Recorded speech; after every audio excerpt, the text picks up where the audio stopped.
अस्सलाम वालेकुम everyone, this is Miya Akbar. Hope so आप सब लोग ठीक होंगे और मेरी वीडियोस आपको पसंद आ रही होंगी। आज जी हम लोग कर रहे हैं CS 408 यानी HCI के लेक्चर 19 से ऑनवर्ड 45 तक। यानी अब जो मैंने आपके लिए वीडियो बनाई है ना, वो बनाई तो आपके हैंड आउट से है। लाइक दिस आपके हैंड आउट बहुत लेंथी था, बहुत इसमें आगे पीछे कहानियाँ थी। तो मैंने क्या किया कि आपके पास पेपर्स दिए, उन पास पेपर ही पे वर्क करके आपके सारा एक बनाई। बेसिकली दो फाइल्स हैं।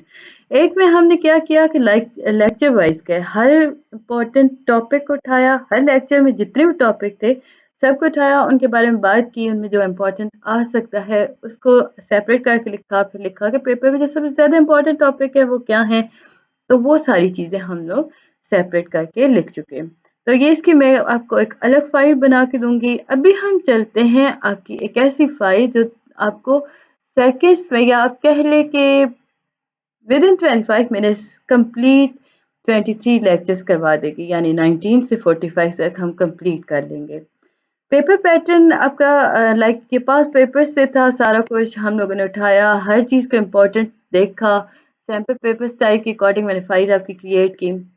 तो इसके अकॉर्डिंग ही अब हम चलते हैं और मैं आपको साथ साथ प्रूफ देती जाऊंगी। सैम्पल पेपर अभी आप लोग के डाउनलोड सेक्शन में मौजूद होगा, LMS पर जाकर आप वहाँ से उठाएं और मेरी फाइल्स देखें। आपको सेम एज इट इज़ वही सारी चीज़ें मिलेंगी और इम्पोर्टेंट ही हम बात करेंगे पेपर रिलेटेड हर लेक्चर को। उम्मीद है कि इसके बाद आपकी पेपर की प्रिपरेशन एक्सीलेंट हो जाएगी। तो चलिए जी अपनी वीडियो करते हैं स्टार्ट। मुझे ज़रूर बताइएगा कि ये फॉर्मेट आपको कैसा लगा, फिर मैं फर्दर आपकी जितने भी हैंडआउट्स हैं उनको भी इसी तरह ले आऊँगी। आप लोग देखते हैं बताते हैं नहीं, तो ये एक आपकी अंदर एक बैड हैबिट है, सो इसे थोड़ा सही कर लें। चलिए जी वीडियो स्टार्ट करते हैं। लेक्चर 19 है आपके पास, यूजर रिसर्च पार्ट 1, क्वालिटेटिव और क्वांटिटेटिव रिसर्च। अब इसको मुझे आपको प्रूफ दिखाने की ज़रूरत तो नहीं पड़ेगी, शायद आप लोग को देखें हर वो चीज़ है जो आपकी हैंड आउट में, कोई हैंड आउट से बाहर मैंने चीज़ें निकाल के नहीं रखी। तो इसके अकॉर्डिंग है जी लेक्चर 19। अब देखते हैं क्वांटिटेटिव रिसर्च क्या है। ये एक ऐसी रिसर्च होती है जिसमें आप काउंट करते हो, नंबर्स और स्टैटिक्स की बात करते हो, जैसे कि हाउ मच और हाउ मैनी हुआ। इसमें आप डिटेल में नहीं जाते हो, सिंपल नंबर्स को देखते हो, न्यूमेरिक वर्ड्स को देख रहे होते हो। क्वालिटेटिव रिसर्च, इसमें आप डिटेल में जाते हो। क्वालिटेटिव रिसर्च में आप आंसर्स देते हो, व्हाट, हाउ, व्हाई का कंप्लीट डिटेल के अंदर। इसमें आप अंडरस्टैंड करते हो डोमेन, कॉन्टेक्स्ट, कंस्ट्रेंट और यूजर बिहेवियर पैटर्न। अगर आप चाहें तो मैं आपको दिखा सकती हूँ। देखिए सैम्पल पेपर का आपको क्वेश्चन नंबर 19 है ये। तो हम वन बाय वन देखते जाते हैं, साथ साथ भी जहां जहां से आपके पेपर में क्वेश्चंस आए। हमने बात की 19 की, ये आ गया। Dash can tell you about what, how, why enrich, multivariate details and which help us understand the domain, context, constraint and product in different more useful ways. तो ऑप्शन आपके पास थे क्वालिटेटिव, क्वांटिटेटिव, एम्पेरिकल और statistical research. तो answer आपका इसका आएगा qualitative research, क्योंकि अभी हमने पढ़ा कि क्वालिटेटिव रिसर्च जो होता है वो डिटेल में बात करता है। टाइप ऑफ क्वालिटेटिव रिसर्च देखें तो ये भी आपका सैम्पल पेपर क्वेश्चन 20 के अंदर है कि इसकी कितनी टाइप्स हैं। तो ये आपके पास जी उसमें बताया गया था कि आपको सिंपल टाइप्स बता दी गई थी और कहा गया था कि क्वालिटेटिव रिसर्च को आप डिस्कस करें।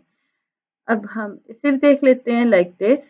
देखें, stakeholder interview, subject matter expert interview, user और customer interview, literature review, different types हैं जी किसके, क्वालिटेटिव रिसर्च के। उम्मीद है कि आपको ये चीज़ें समझ आ रही होंगी। अब हम इन्हें देखते जाते हैं। आपके पास 6 हैं। स्टेक होल्डर इंटरव्यू होता है सबसे पहले, ये 1 on 1 होता है, इसमें कोई ग्रुप शामिल नहीं होता। इसमें हो क्या रहा होता है कि रिसर्च जो होती है वो स्टार्ट होती है जी एक हर एक रिसर्च के अंदर हर मेंबर को 1 आवर मिलता है, जैसे आपके पेपर चल रहे होते हैं। ये स्टेक होल्डर इंटरव्यू में आ गया, लेकिन हम क्योंकि बात कर रहे हैं HCI की, कंप्यूटर इंटरेक्शन की, ह्यूमन की, तो हम कहेंगे कि इसमें प्रोडक्ट का विजन देखा जाता है, बजट शेड्यूल डिस्कस हो रहे होते हैं, बिजनेस ड्राइवर देखे जा रहे होते हैं। सब्जेक्टिव में आपके पास आया था फंडामेंटल डिफरेंस बताना था आपने सॉफ्टवेयर इंजीनियर और HCI स्पेशलिस्ट का। तो याद रखें सॉफ्टवेयर इंजीनियर जो होता है वो सिस्टम सेंटर्ड होता है, फोकस करता है कि सिस्टम कैसे वर्क करेगा। HCI स्पेशलिस्ट जो होते हैं वो यूजर सेंटर होते हैं, फोकस करते हैं यूजर की नीड, गोल, बिहेवियर। तो ये आपका जी एक क्वेश्चन भी बना था और ये आपका एमसीक्यूज भी आया था 2 एमसीक्यूज क्वेश्चन नंबर 2 का आपका यही इसमें आपने बताना था। मैं आपको यहाँ पे एक ट्रिक बताऊँ ना, तो सॉफ्टवेयर इंजीनियर, सॉफ्टवेयर का मतलब है कि सिस्टम रिलेटेड, HCI में H है तो इसका मतलब है कि वो ह्यूमन रिलेटेड होगा, यानी यूजर सेंटर्ड होगा। उम्मीद है कि आपको ये चीज़ याद रहेगी। सेकंड था जी सब्जेक्ट मैटर एक्सपर्ट, ये SME इंटरव्यू होते हैं, यूजर एंड कस्टमर इंटरव्यू हो गए। फोर्थ है user observation, ethnographic field study हो गई। Fifth one is literature review, six one is product prototype और कम्पिटेटिव ऑडिट। उम्मीद है कि आपको ये 6 के 6 याद हो चुके होंगे। Lecture 20 user research ethnography. Ethnography basically ऐसी टर्म है जो कि एथनोपॉलोजी से निकली। इसमें सिस्टमैटिक इमर्सिव स्टडी हो रही है ह्यूमन कल्चर बिहेवियर की। ये प्रोडक्ट लेवल पे चलती है। इसमें 3 डायमेंशंस होती हैं। डिस्ट्रीब्यूटेड कोऑर्डिनेशन, यानी किस तरह टास्क एक्टिविटीज को आप कोऑर्डिनेट करते हो, डिस्ट्रीब्यूट करते हो। Plan and procedure, organization support देख रहे हो, वर्क फ्लो मॉडल्स और ऑर्गेनाइजेशन चार्ट्स की बात हो रही होती है। Awareness of work, how people stay aware of other people. अब कहा गया क्या कि देखिए जी, लोग दूसरों के काम से किस तरह अवेयर होते हैं, तो अवेयरनेस ऑफ वर्क भी इसमें आ गई, डिस्ट्रीब्यूटेड कोऑर्डिनेशन भी आ गया, प्लान एंड प्रोसीजर भी आ गया।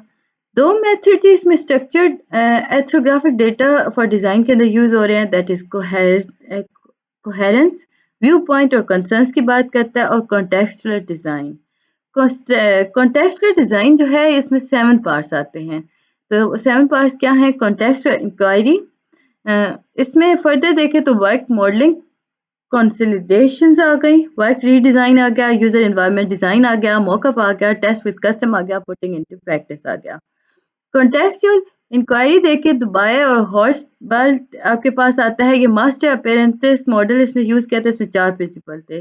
याद रखिएगा कॉन्टेक्सचुअल इंक्वायरी के अंदर आपके मास्टर अप्रेंटिस मॉडल आ गया और इसके 4 प्रिंसिपल हैं। फर्स्ट है context, partnership, interpretation, focus. Persona hypothesis, persona hypothesis Kim Goodwin था। फर्स्ट इसने डिफाइन किया था यूजर टाइप को, फिर जी इसने बिहेवियर डिफरेंस की बात की थी, ये डेमोग्राफिक नहीं था।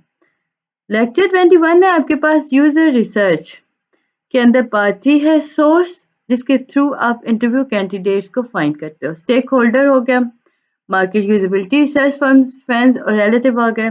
4 तरह की आपके पास एंथोग्राफिक इंटरव्यू क्वेश्चंस आ जाते हैं। अब वो 4 टाइप क्या है? गोल ओरिएंटेड है, सिस्टम ओरिएंटेड है, वर्क फ्लो ओरिएंटेड है, एटीट्यूड ओरिएंटेड है। गोल ओरिएंटेड अपॉर्चुनिटी, गोल और प्रायोरिटीज इंफॉर्मेशन की बात करता है। System oriented function, frequency, practice, failure, expertise की बात करता है। Workflow oriented process occurs, reoccurs, exceptions की बात करता है। एटीट्यूड ओरिएंटेड जो होता है वो एस्पायरेशन, अवॉइडेंस और मोटिवेशन होता है। इसमें मैंने बहुत ज़्यादा वर्क किया है, मुझे उम्मीद है कि आपको ये चीज़ समझ आ रही होगी।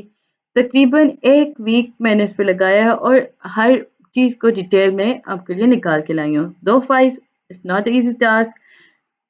Other research type, focus group हो गया, मार्केट डेमोग्राफिक सेगमेंट्स हो गए। काइंडली मेरे चैनल को सब्सक्राइब जरूर कीजिएगा, वीडियो को एंड तक देखा करें। यूजेबिलिटी और यूजर टेस्टिंग, लाइक बटन जरूर कीजिएगा ताकि मुझे पता चल सके कि आपको मेरी ये एफर्ट कैसी लगी। डेमोग्राफिक डेटा की अगर हम बात करते हैं तो इसमें रेस आ गई, एजुकेशन आ गई, इनकम और लोकेशन आ गई। फिर जी आपके पास आता है साइकोग्राफिक डेटा, इसमें एटीट्यूड, लाइफस्टाइल, वैल्यू, आइडियोलॉजी आ गया। कंपैरिजन आप टेक्निक टेबल करें तो इसमें आपको प्रोज और कॉन्स इंटरव्यू के पता होने चाहिए। डॉक्यूमेंट्स हमने स्टडी कर रखे हों, न्यूट्रलिस्टिक ऑब्जर्वेशन हो, फोकस ग्रुप हो, वर्कशॉप हो, जैसे कि इंटरव्यू हो गए, टाइम कंज्यूमिंग हो गई। लेकिन यहाँ पे अगर हम बात करें तो इंकरेज करते हैं आप कॉन्टैक्ट को डेवलपर और यूजर के दरमियान। जो रियलिस्टिक ऑब्जर्वेशन इस पे आ जाती है, जो टाइम कंज्यूमिंग होती है, बट ये रियल इंसाइट होती है। लाइकली सब्जेक्टिव 3 मार्क्स का क्वेश्चन आपके पास बनता है जी, why is so discovery more expensive than single participant testing. Code discovery क्यों इम्पोर्टेंट है? या ज़्यादा एक्सपेंसिव क्यों है बनिस्बत सिंगल पार्टिसिपेंट टेस्टिंग के। तो कोड डिस्कवरी के अंदर आप 2 पार्टिसिपेंट्स वर्किंग करवा रहे होते हो एक साथ। इसका मतलब है कि आपने यहाँ पे रिक्रूट किया ना ज़्यादा एफर्ट, कॉम्प्लेक्स फैसिलिटेशन, ऑब्जर्वेशन दे रहे हो, ज़्यादा एनालिसिस मतलब एनालाइज़ कर रहे हो इंटरेक्शन की मदद से। इसमें हम देखें तो ये हाई कॉस्ट होता है, हाई टाइम इसमें ज़रूरत पड़ता है सिंगल यूज़र सेक्शन से। मतलब आप सिंपल करें तो को का मतलब है कि इसमें 2 लोग शामिल हैं तो ज़्यादा चीज़ें इस्तेमाल हो रही हैं। लेक्चर 22 है यूजर मॉडलिंग पर्सोनास। पर्सोना क्या है?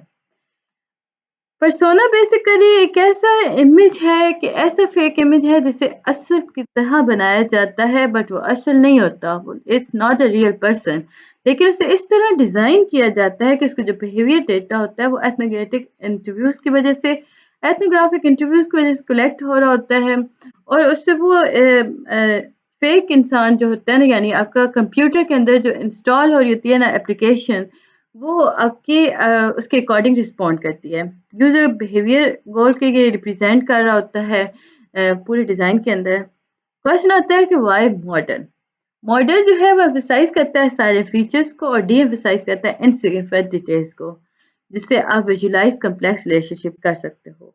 स्ट्रेंथ ऑफ पर्सोना, ये हेल्प करता है, डिटरमिन करता है प्रोडक्ट बिहेवियर को, कम्युनिकेट करता है स्टेक होल्डर्स को, बिल्ड करता है सेंसेस को, कमिटमेंट को। इसमें वो मुहैया करता है डिजाइन को इफेक्टिवली कंट्रीब्यूट करता है मार्केटिंग सेल्स।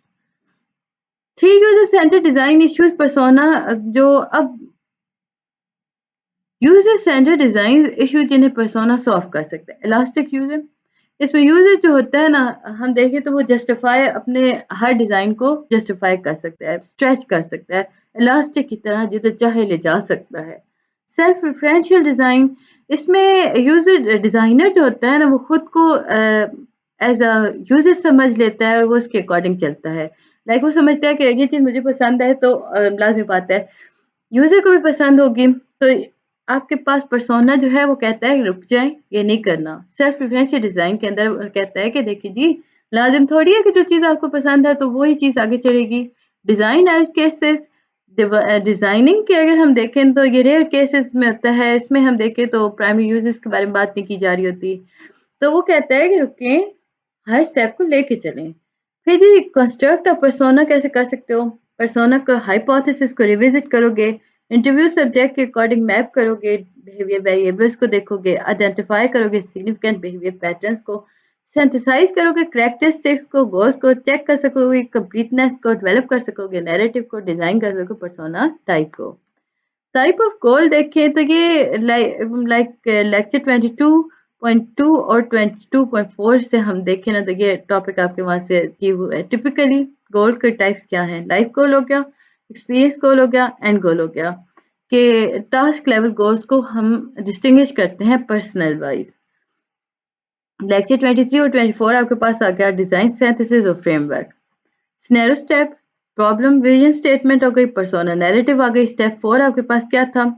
Context scenario. और फिफ्थ आइडेंटिफाई करना नीड्स को।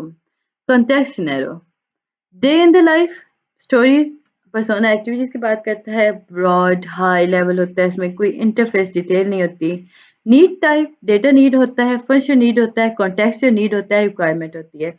इसी तरह ये जो रिक्वायरमेंट होती हैं इनके अंदर भी आपके पास रिक्वायर्ड कॉन्टेक्स्ट रिक्वायरमेंट के अलावा भी रिक्वायरमेंट होती है, जैसे बिजनेस, टेक्निकल, कस्टमर पैटर्न्स आ गए, पार्टनर्स आ गया। और ये आपका क्वेश्चन नंबर 21 है एग्जैक्टली सैम्पल पेपर में से। बिजनेस रिक्वायरमेंट इंक्लूड करता है timeline, regulation, pricing, business model. Interaction framework 6 होते हैं जी, लेक्चर 24 से आया इंपॉर्टेंट। डिफाइन फॉर्म फैक्टर और इनपुट मेथड्स को। इसमें हम देखें तो व्यू को डिफाइन करेंगे, डिफाइन फंक्शनल और डेटा एलिमेंट्स होगा, डिफाइन फंक्शन ग्रुप और हैचरी होगा, स्केच करेंगे इंटरेक्शन फ्रेमवर्क को, कंस्ट्रक्ट करेंगे की पास सिनेरियोस को। प्रोटोटाइपिंग के अंदर हम बात करें तो रिफाइनिंग द फ्रेमवर्क आ गया, सब्जेक्टिव में आ गया जी आपको 3 मार्क क्वेश्चन।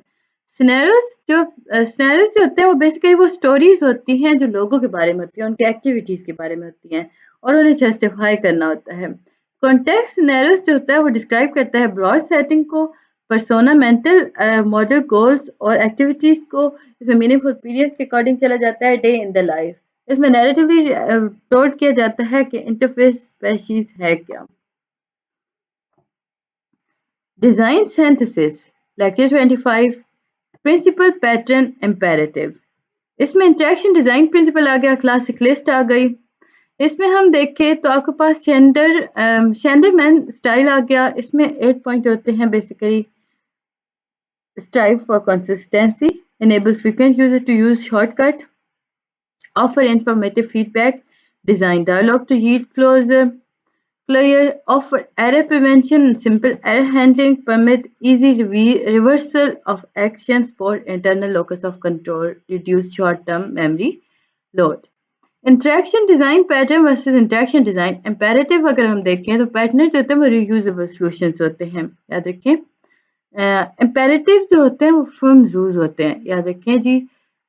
आपको बताना था कि डिजाइन पैटर्न और डिजाइन इंपेरेटिव देखना था। डिजाइन पैटर्न्स जो होते हैं वो रीयूजेबल सॉल्यूशंस होते हैं। इंपेरेटिव जो होते हैं फर्म रूल्स होते हैं जिन्हें फॉलो करना बहुत ज़्यादा ज़रूरी होता है।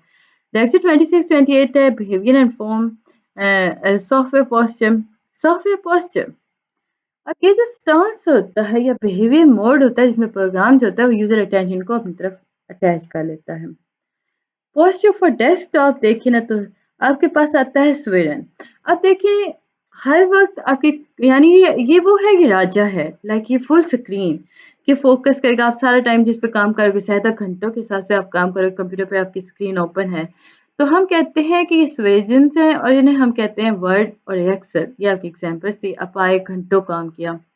ट्रांजिट ये मेहमान होते हैं, लाइक ये अपीयर होते हैं जब आप एक जॉब कर रहे हो। जैसे थोड़ी देर के लिए आपके आया सामने, आपने काम किया और देन आपने उसे क्लोज कर दिया। डायलॉग बॉक्स, कैलकुलेटर्स हो गए, कैलकुलेटर ऑन किया ना, काम किया देन खत्म। ये मोनोथमेटिक होते हैं, ये सिंगल पर्पस ही के लिए होते हैं। फिर डिमोनिक, ये जो होते हैं ये छुपे हुए होते हैं, याद रखें। डेमोनिक जो होते हैं ये इनविजिबली बैकग्राउंड के अंदर रन कर रहा होता है और ये आपको नहीं पता चलता कि ये पीछे काम कर रहे हैं। ये तब पता चलता है जब वहाँ पे प्रॉब्लम आ गई और उसने पॉप अप शो कर दिया। जैसे प्रिंटर ड्राइवर हो गया, आपको कभी पता नहीं चलेगा प्रिंटर ड्राइवर पीछे काम कर रहा है जब तक उसमें एरर नहीं आता। फिर आ जाता है जी ऑक्सिलरी। ये ब्लेंड होता है जी स्वेजेंस और ट्रांजिट का। कॉन्टिन्यूसली ये प्रेजेंट होते हैं बट ये स्पॉटिंग रोल कर रहे होते हैं, लाइक टास्क बार। ये आपके पास है। ऑन द अदर हैंड ये देखें, ये आपके पास सारा का सारा जो है ये ऑक्सिलरी है। इसका मतलब ये हुआ कि ये मौजूद तो हैं लेकिन ये आपके रनिंग सिस्टम में नहीं है, आपको इंटरफेयर नहीं कर रहा है, आपको तंग नहीं कर रहा है। पॉजिटिव फॉर द वेब अगर हम देखें तो इंफॉर्मेशन ओरिएंटेड साइट होते हैं, ट्रांजैक्शन साइज होती हैं, वेब एप्स होती हैं, वेब पोर्टल्स होते हैं। ये क्या करते हैं, ये स्वेडी और ट्रांजिट को बैलेंस करते हैं। फ्लो एंड ट्रांसपेरेंसी 4 रूल है जी। इसमें 4 रूल्स आते हैं। पहला है मेंटल मॉडल को आपको फॉलो करना है। Don't discuss direct, don't discuss, keep to close at hand, provide more less feedback. फिर है जी एक्सरसाइज। ये वेस्ट यूजर्स एफर्ट्स होते हैं। इनमें अगर हम देखें तो ये डायरेक्टली रिलेट करते हैं गोल्स को और ये आपको सैम्पल पेपर क्वेश्चन 26 था कि the only way to determine whether a function exercise is by comparing it to the fill in the blank, तो user goals. Navigation and inflections की अगर हम बात करते हैं तो reduce number of navigable places, जिसमें आप साइन पोस्ट करते हो, minus, tool bar, persistence. Minus हो गया, टूल बार हो गया, परसिस्टेंस, ऑब्जेक्ट्स हो गया, ये ओरिएंटेड यूजर्स होते हैं, यानी आप इसमें बोल सकते हो, नेविगेट कर सकते हो। कमेंसेट एफर्ट प्रिंसिपल, ये जी बेसिकली इसमें यूजर जो होते हैं वो हार्डर वर्क करते हैं, वेरिएबल टाइम चीज़ों को लेकर ऑर्गेनाइज करते हैं कंट्रोल्स को, जिसमें फ्रिक्वेंसी ऑफ यूज की तरफ जाते हैं, डिग्री ऑफ डिसलोकेशन की तरफ देखा जा रहा होता है, डिग्री ऑफ एक्सपोजर देखा जा रहा होता है। लाइकली इसमें अगर देखें तो 3 मार्क्स का क्वेश्चन बनता है जी। Use of text and colour in visual interface. Colour क्या करता है? कलर बेसिकली अटेंशन को ड्रा करता है, इम्प्रूव करता है नेविगेशन स्कैनिंग स्पीड को, शो करता है रिलेशनशिप को ऑब्जेक्ट के दरमियान। मिस यूज अगर देखें तो ज़्यादा कलर्स होंगे ना, 7 डिग्रेड परफॉर्मेंस कर देगा। कंप्लीमेंट्री कलर्स जो होते हैं वो एडजस्टेडली प्लेस किए जाते हैं, जिसकी वजह से आप देखें तो हार्ड टू फोकस होगा, एक्सेसिव सैचुरेशन हो रही होगी, इनएडिक्वेट कंट्रास्ट होगा। लाइक आप देखें तो रेड ब्लू बैकग्राउंड है, रेड उसमें लिखा हुआ है तो भी हार्ड है, समझ नहीं आएगी। लाइट लिखा है, लाइट ही बैकग्राउंड है तो भी डिफिकल्ट हो जाता है। अच्छा, यहाँ पे मैं आपको एक इम्पोर्टेंट चीज़ बताऊँ ना, आपके पास था कि कलर, अब कितने कलर ब्लाइंड होते हैं, ब्लाइंडनेस होता है दुनिया के अंदर, मेल्स जो है वो 10% है, याद रखिएगा। एक्सेस सैचुरेशन के अंदर हम फर्दर जाते हैं तो आपके पास आता है कि 10% जो है वो कलर ब्लाइंड मेल्स हैं। अप्रिशिएट टाइप फेस होती है, पॉइंट साइज हो गया, इसमें अवॉइड किया जाता है जी लेस देन 10 पीटी। तो इसमें आप यूज करते हो सैंस सेरिफ को शॉर्ट लेबर्स के लिए और सेरिफ को पैराग्राफ के लिए। अब सैंस सेरिफ क्या है? ये बेसिकली आपका फ़ॉन्ट है और ये आपके पास आता है time new roman. Sans serif जो है ये बेसिकली टाइम न्यू रोमन है। एरियल है आपके पास सेरिफ, याद रखिएगा। सेरिफ आपके पास एरियल है और ये अननेसेसरी एब्रिविएशन को क्लियरली अवॉइड करता है। लेक्चर 29 से 35 तक हम देख लेते हैं evolution. Why evolution design guideline हो रहा होता है, इसमें कोई गारंटी यूजेबिलिटी का नहीं होती। एवोल्यूशन चेक जो होता है वो रियल यूजेबिलिटी और यूजर एक्सपीरियंस के अकॉर्डिंग होता है। टुगनाजीनी 5 रीजंस जी जिस यूजर टेस्टिंग के आपके पास क्या हैं। इससे problem fix before shipping. Second है time focus on real problem. Third one is engineer code instead of debate. Fourth one is faster time to market. Sixth one is save get solid and sellable design. Six step आ गया जी decide framework. ये बहुत important है, exam favourite है, याद रखिएगा। Decide framework आपको ये प्रोवाइड कर दिया जाता है और आपको ये लिखना होता है और ये बहुत ईजी है। डी फॉर, हम एब्रीवेशन देके चलते हैं। डी फॉर डिटरमिन ओवरऑल गोल। आपको सबसे पहले क्या करना है? गोल को डिटरमिन करेंगे ना। फिर स्पेसिफिक क्वेश्चन को एक्सप्लोर करेंगे। E for explore specific question. C for choose evolution paradigm and technique. I for identify practical issue, यहाँ पे आप पार्टिसिपेंट को सिलेक्ट करते हो, प्रैक्टिकल इश्यूज को आइडेंटिफाई करते हो। क्या आपका एमसीक्यूज था जी लास्ट के फाइनल सैम्पल पेपर में। Decide how to deal with ethical issue. Second D का क्या मतलब है? Decide how to deal with ethical issue. And sixth one is evaluate interpret and present data. 5 technique categories आ जाती हैं। Observing user, asking user, सबसे पहले आप यूजर को क्या करते हैं? ऑब्जर्व। फिर कहते हो उससे आस्क करते हो यूजर से, फिर आस्क करते हो एक्सपर्ट से। यूजर की टेस्टिंग हो रही होती है, मॉडल यूजर टेस्ट परफॉर्मेंस हो रही होती है। इसमें गूम्स आ गया, की स्ट्रोक्स मॉडल्स आ गया, ये ऐसे हैं जो कि बेस्ट मॉडलिंग टेक्निक्स हैं। यूजेबिलिटी टेस्टिंग की अगर हम बात करें तो कोर फीचर्स आ गए। गोल जो है वो इम्प्रूव यूजेबिलिटी को कर देता है। पार्टिसिपेंट जो होते हैं वो प्रेजेंट होते हैं रियल यूजर्स के अकॉर्डिंग, रियल वर्ड टास्क कर रहे होते हैं, ऑब्जर्व और रिकॉर्ड बिहेवियर कर रहे होते हैं, एनालाइज और रिकमेंड फिक्सेस कर रहे होते हैं। कोड डिस्कवरी, 2 पार्टिसिपेंट्स इसमें वर्क करते हैं एक साथ। हमने बात की कि कोड डिस्कवरी किस तरह एक्सपेंसिव था, तो उसमें ये था कि इसमें 2 पार्टिसिपेंट्स होते हैं वो एक साथ वर्क करते हैं। Beta testing is not equal to usability testing, याद रखिएगा।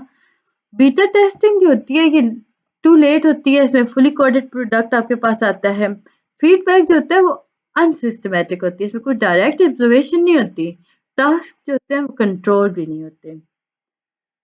एथनिक इन एवोल्यूशन देखें तो इन्फॉर्म होता है जी कंसेंट कॉन्फिडेंशियलिटी। इसमें आपको राइट होता है कि आप कहीं भी रुक जाओ, पेमेंट आप देते हो पॉसिबल जहाँ भी होती है। एनोमाइज कोटाज और होते हैं, don't use she if only one woman in a focus group of 10।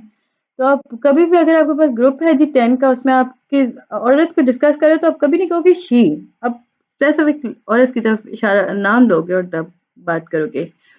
Web navigation, इसमें क्रूक्स आ गया। Do not make me think, style content. User decide करता है कि वो किस तरह सर्च करेगा और ब्राउज करेगा। सबसे पहले निल्सन सर्च डोमिनेंट आ जाता है वर्सेस लिंक डोमिनेंट यूजर। अब देखिए वेब नेविगेशन जो है उसमें कमी पाई जाती है सेंस ऑफ स्पेस की, सेंस ऑफ डायरेक्शन की, सेंस ऑफ लोकेशन की। कि जैसे होम पेज और बुक मार्क जो है वो क्यों इतने मैटर करते हैं। बैक बटन जो है वो वेब क्लिक को क्यों 30 to 40% बैक ले जाता है। पर्पस अगर नेविगेशन को देखें तो आपके पास आता है कि ये आपको फाइंडिंग में हेल्प देता है, कि आपको बताता है कि आप जिस चीज़ के बारे में जा रहे हो ना, बात कर रहे हो ना, उसके बारे में वो रिवील करेगा कंटेंट, आपको बताएगा कि आप किस तरह साइट्स को यूज़ कर सकते हो, बिल्ड कर सकते हो कॉन्फिडेंस इन साइट क्रिएटर। फिर जी हेरिस्टिक एवोल्यूशन आ गया। नील्सन का आपके पास आता है, नेल्सन का 10 हेरिस्टिक अप्रोचेस आपकी यूज़ हुई, जिसमें विजिबिलिटी आ गई, visibility of status, match with real world, user control freedom, consistency और स्टैंडर्ड आ गया, एरर प्रिवेंशन आ गई, रिकग्निशन हो गई, rather than रिकॉल, फ्लेक्सिबिलिटी और एफिशिएंसी हो गया, एस्थेटिक मिनिमलिस्टिक डिज़ाइन हो गए, यूजर्स रिकग्नाइज कर पा रहे हैं, रिकवर कर पा रहे हैं एरर से। इसी तरह हम देखें तो 10 पे आपके पास आता है हेल्प और डॉक्यूमेंट। तो हमने हेरिस्टिक एवोल्यूशन को भी डिस्कस कर लिया और हमने 10 नेल्सन के हेरिस्टिक पॉइंट्स भी देख लिए। होम रन, उम्मीद है कि आपको ये चीज़ें समझ आ रही होंगी। कहानी में चैनल को लाइक और सब्सक्राइब कर दीजिएगा। Home run heuristic for commercial website. Nelson 1999 के अंदर उसने ये लॉन्च किया था। हाई क्वालिटी कंटेंट अपडेट किया गया, मिनिमल डाउनलोड टाइम कर दिया गया, एज ऑफ यूज़ कर दिया गया, रेलेवेंट यूजर नीड के अकॉर्डिंग होगा, यूनिक तो ऑनलाइन मीडियम हो गया, नेट सेंट्रिक कॉर्पोरेट कल्चर हो गया। वर्क थ्रू देखिए तो कॉग्निटिव वर्क थ्रू आया। इसमें सिमुलेट किया गया यूजर की प्रॉब्लम सॉल्विंग को, हर स्टेप पर फोकस किया गया कि जो लर्निंग है वो आसान कर दी जाए। इसमें 3 क्वेश्चंस किए गए थे। अब वो 3 क्वेश्चन क्या थे? Will user know the correct action, will they notice it, will they interpret feedback correctly, know user needed. Pluralistic walkthrough, user plus developer plus usability expert walkthrough, ये scenarios together. Like इसमें हम देखें तो plastic work through के अंदर क्या आता है? सबसे पहले यूजर, फिर डेवलपर, फिर usability expert. Likely subjective 5 marks question बताया कि differentiate type of different type of technique use for qualitative research. तो हम लोग देखें तो लेक्चर 19 और 21 के अंदर था हमारे पास, मुझे उम्मीद है कि आपको याद होगा, जिसमें था stakeholder interview, SME, user customer interview, ethnographic user observation, literature review, product competitive audit, focus group. उम्मीद है कि आपको ये चीज़ें समझ आई होंगी। तो मैं ऐसे करती हूँ कि आपके 2 पार्ट्स इसके बना देती हूँ। फर्स्ट हम कंप्लीट कर चुके हैं। मिलते हैं नेक्स्ट वीडियो में। काइंडली मेरे चैनल को लाइक और सब्सक्राइब कीजिएगा। अल्लाह हाफ़िज़।